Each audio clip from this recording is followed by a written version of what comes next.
At number 2, we have Jaylen Green from the Houston Rockets. What are you grading him? I give him a B plus. Um, Probably surprising for a lot of people given how Jalen started the season, but I Hmm. don't think I think as far as I'll put it He this killed it way, in the second half. Like he's killing it right now. I think he was killing it even part of the first half. I think there isn't a single player that I think is in a worse situation than him. Christian Wood is just so selfish as a player. Um, I think KPJ is not necessarily the greatest backcourt mate for him. He's an extremely young team that is losing a lot, and he's a very competitive guy and a really good person, you know. And I have really high hopes for him. I know that the defense has always been a question, but I think offensively, I'm seeing maybe a better shooting Anthony Edwards in terms of just offensive assertiveness. And again, he's not the physical like Yeah. behemoth in terms of like strength and stuff, but he's a different type of athlete, and he's a generational athlete. He's definitely the second best athlete in this Do draft. you think he'll be better than Um, Zach LaVine? I do. Maybe. Probably. I'm a little bit torn on whether he'll be better than Levine, but in either case, you're talking about in Levine, you're going to be talking about an all star. Like at the end of Yeah. Levine's career, you're going to be talking about a 7 or 8 time all star. And if that's what you got at number 2 in the draft, that's not a bad place to be. That being said, physical development is a really big thing for a lot of rookies. Obviously, everyone didn't come into this league as Scotty Barnes, Cade Cunningham. These guys are a little bit further along physically. But for a guy like Jalen, having to match up against grown men every single night, given his frame, and to still I mean, he's scored 30 points in the last 3, 4 games. It's incredible what he's doing. It's giving me shades of a guy from North Carolina, 80, 84. Mhm. It's Jordan-esque, you know. Granted, he's not going to be Michael Jordan, but it's like that. That's Like the funny you way he say that because hunts his offense. that's crazy you say that because we had Patrick Beverly say it about Anthony Edwards. Like you can be the next Michael Jordan, and now you're kind of saying, okay, Jalen's giving you those vibes, and it's just funny how like those are like two guys that again like you just compared them without thinking about it or just like how you set it all up, and I just think it's fascinating because both those guys are so talented and they're just freak athletes in a different way. Like they're both generational athletes, but just in a different way. Like I don't even know how to explain it, I but think I yeah, think it's like it's the way he hunts his shots, his offensive, like the way he creates separation is Jordan-esque. It's the same thing for Anthony hmm Edwards. Edwards has taken a really big step as a defender this this year, year right? But that being said, are either one of those guys going to be like perennial defensive first team all guys they like have the Jordan was? tools to be No. though. That though, like, but they have the So tools. I don't think Jalen does, to be honest. His wingspan and his frame will always limit him as a wing defender. I'm really a big proponent for wingspan and hand size. Obviously, I'm a Raptor fan. This is like how the Yeah, Raptors grade prospects, and that's a really big part of it. And he has a kind of limited wingspan. I think he's 6'4" with a 6'7" wingspan, 6'6". That's not by any means a good profile for a wing defender. You look at any wing defender in NBA history, we're talking Michael Jordan, nearly 7 feet, yeah. Kawhi, 7'1", 7'2", OG Anunoby, 7'2", Giannis, 7'3", 7'4", Scotty Barnes, 7'3". Those extra inches really do go a long way. And you talk about Marvin Bagley being the worst defender That's what ever. she said. Yeah. Look at his wingspan. So yeah, That's what she but said. Yeah. Um, I'm gonna go with a B plus as well. I would say second half of the year though. Ever since they kind of set down Christian Wood, and as you said, the last few games just been absolutely killing it. I watched him play twice back to back full games against the Kings, and this kid is just good. Right, like he's just a special scorer. He's going to be a special scorer for a long time. We knew that going into the draft. Like, if there's a guy that can get you a bucket, that's him.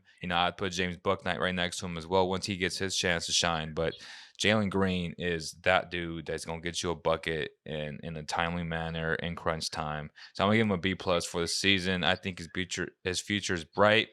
Is as you said, is KPJ the best backcourt mate? No, he's not.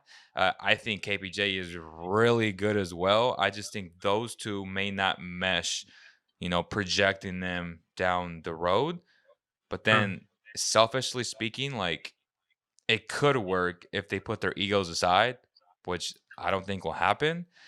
because KPJ is an exceptional passer. I mean, this dude can pass the rock, but it's just a matter of where is KPJ mentally, right? So, regardless, down the road, the Rockets are going to have pieces that they can trade and and just fit the pieces better. So for this year, I'm going to give him a B plus.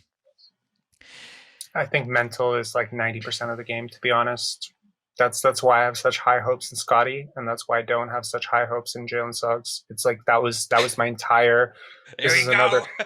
to drive by shooting on Jalen Suggs, but That's it is crazy. all about mentality, dude. Especially when you're in a perennial loser like the Houston Rockets. Like they're not going to be a good team next year either. They're bringing another top five pick, so yeah.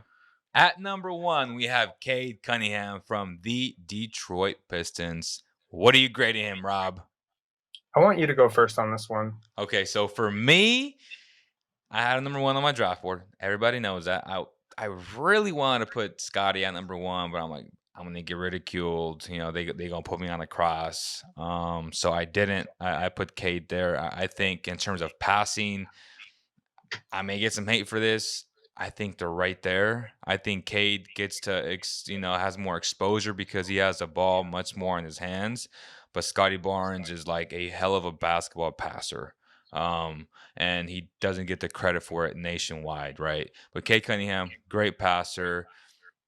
I think his defense is overrated in many ways. Cade Cunningham, does he make everybody better? Jury's still out. I know a lot of Pistons fans in our last pod where we just, went Scotty against Cade, they brought up he's averaging Michael Jordan numbers. And I'm looking at his stats like, okay, well, 17, 5, and 5. I'm like, Tyreek Evans literally had a 25 and 5 season, which was only done by 4 other players. So even though he's had an impressive season, it's still not more impressive than Tyreek Evans' season. So that's Not where even I'm close. like, right. And that's where I'm like, okay, well, yeah, he's had a good year, but he's like he's really good. And don't get me wrong, this may come across as hating, but I think Evan Mobley's been better this year.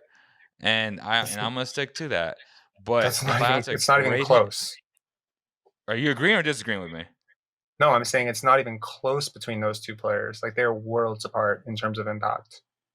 Like, are you saying like I'm right or I'm wrong? I'm You're confused. you're you're not only right, but the Oh, idea that okay. you're saying you might get hate for this is crazy to me because they're not even Oh, close. Yeah, I'm gonna get hate for this because there was a bunch of, as you saw, a bunch of Pistons fans trying to bring up a lot of box score numbers, on a very bad team where he has a high usage rate.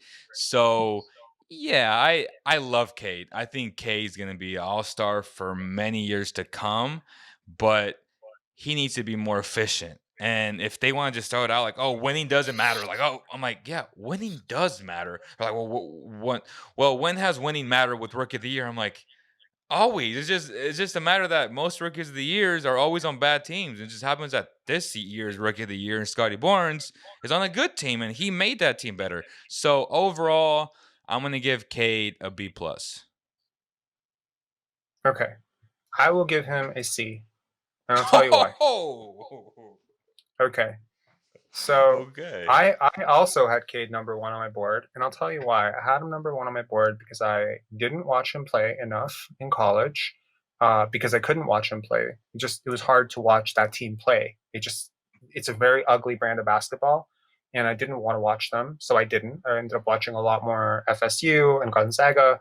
And I thought that it was just a foregone conclusion that he was the number one guy because he said he was the number one guy. Everyone said he was the number one guy, and he was just a can't miss prospect. He was number one in high school, number one in college every time, right? And then I listened to his interview with Dwayne Wade, and he was telling about like how the Pistons are going to make the playoffs, and he's going to come out and like In year one? gangbusters. Yep. And D Wade had the exact same response that you had of like, wait till you see the league. And I think that I underestimated just how big he is. Okay. Now, and I underestimated just how little space creation he was going to be able to generate. Now, he's a very crafty rookie. I've heard some people compare him to Paul Pierce. Seen some people compare him to Jason Tatum. Um, One of the arguments in your little comments last video was that he's a much better shooter than Scotty Barnes. I'll argue that he is a better shooter than Scotty Barnes, but 1.8% from three is not much better. Okay, it's Mhm. not much better. 28% usage is incredibly high for a player with his current skill set. You can argue that this is throwing him into the wolves and just letting him, lose as much as possible, but he has not made the Pistons better. Okay, much better. He's miscast in that heliocentric offense role. I don't necessarily think that Dwayne Casey is a very good coach. And I think that the players around him, Jeremy Grant and Sadiq Bey, have impacted winning a lot more than he has. And he's had the ball a lot more than they have, which I Sadiq think Bey is is nice. Sadiq Bey has four win shares. So everyone who always says like, "Hey, Rob, you talk about win shares way too much." Cade plays on a bad team, so he won't have as many win shares. So the fact that he has negative win shares, just like Jalen Suggs has negative win shares, is not supposed to be counted against him. But it should count. But it should count against him because his turnovers are high, right? And when you say that he and Scotty Barnes are, on the same level as passers, I would argue they are not, and they never have been. In college, Scotty had a higher assist to turnover ratio. In the NBA, Scotty has a higher assist to turnover ratio. And if you're talking just godly, like advanced reads, I think Scotty makes more of them. So again, I think that Cade's athleticism and lack of size, and again, I'm going to say lack of size because, again, I don't buy that he's 6'8", and he doesn't think that he's 6'8" anymore either because now he's listed as 6'6". If you take out that advantage, that jumbo playmaker, Luka size playmaker advantage, Mhm. he no longer has the release point or the size or the strength to do what Luka does. Because if you make Luka 6'6", he's not Luka anymore. And it's very hard to argue that Cade is as talented as Luka ever was. So I think if you do this No. draft again, it's very difficult to make the case that he's a number one pick again. I would be more encouraged by what I've seen from Jaylen Green so far, even though the numbers do not back that up. So would you have Jalen number one over Cade? If that was the choice that the Pistons were making, which by all again, according to draft experts at the time, the issue was Houston couldn't get the other guys to come work out for them. So they ended up going with the guy that worked out for them in Jaylen Green. And the Pistons were apparently split between these two. If I'm doing this draft again for the Pistons, it's 100% between Scotty and Evan, and probably leaning more towards Evan for them. Okay, just for the fit of their roster.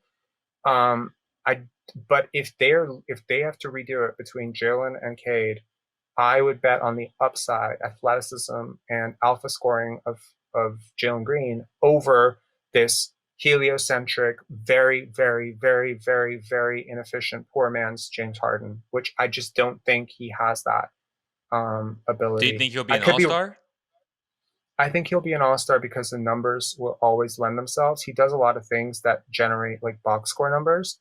Um, but if you cast him in this heliocentric offense, even though he's much better as a shooter now than he did to start the year, he's been better and he's been more efficient as a scorer. I just think that as defenses pick up, look, one thing I'll say, he's been doubled more than any rookie for sure. He's playing on a team, but he's also doubled because he takes so many shots and so many stupid shots. He takes a lot of really dumb shots. And I've watched his shot selection, and there are games where I'm like, he took 7 shots that absolutely were forced. And I think teams know that about him. He forces the ball too much. He holds it way too long. His reads are always a little bit slow. I don't see the hyper processing speed that I saw in Luka Doncic as a rookie. Look, honestly, Luka is a super 100%. rookie, Hell right? no. And honestly, people sleep on Michael Jordan's passing ability as a rookie. He was also a better passer than Cade as a rookie. Tyreek Evans had 5.6 win shares as a rookie. Okay, He now was a monster. People forget that, but he was hurt year two and year three. Tyreek's rookie season was actually people won't admit this because of what Tyreek became. But if Right. you had to compare rookie Tyreek to rookie LeBron, rookie Tyreek was better than rookie LeBron. Yeah. That's the crazy part. So what I'm From a trying to say is stats that perspective, I would say from from like a numbers perspective. from an advanced metrics perspective, rookie Tyreek had 5.6 win shares, rookie LeBron had 5.1. So granted, rookie LeBron was a high schooler, so you give the That advantage matters. to Yeah. Tyreek. I mean, It definitely matters because the next year LeBron literally was like 10 times the player. But that being said, rookie Cade should not be mentioned in the same breath as those two guys. It's not even close, and he might get a lot better. And Yeah. he might, because I, unlike you, I don't think his defense is necessarily something to sleep on. I've been impressed with him defensively. I think he has a lot of tools. I think his wingspan is really good. I think he moves his feet laterally. I think he's a really good leader. But his offensive decision making, passing, vision, space creation, all of these are just so below where I thought they would be. So that's where I give this. Yeah, like I'm not thrilled. Well, there it is, guys. Let us know how you guys feel in the comments below.